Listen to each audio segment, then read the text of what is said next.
Isang magandang hapon po, magagabi na rin po sa bawat isa. Latest weather update po tayo huling araw po ng March 31, 2024. Pero bago po tayo magpatuloy, pa-like and subscribe na rin po yung pahit ng notification bell para ma-notify kayo sa ating mga daily and latest weather update. Mga kaibigan, ng hypnosis po natin ngayong hapon po, no, ay ito po tinatawag na Ridge of High Pressure Area or HPA na siya po nakaka-apekto silang bahagi po ng eastern of northern and Central Luzon. Ano nga ba itong HPA na tinatawag? Ito po yung mababang tsansa ng pag-ulan sa ilang bahagi ng ating bansa.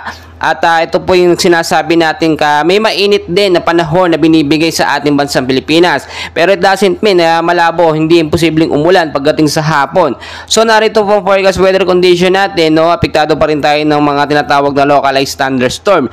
Sa area ng Metro Manila, kasama na pong ilang bahagi ng ating bansa, maulap po na panahon ng maranasan sa ilang bahagi po, no? At with isolated rain showers at thunderstorm, posible po yan pagdating sa gabi.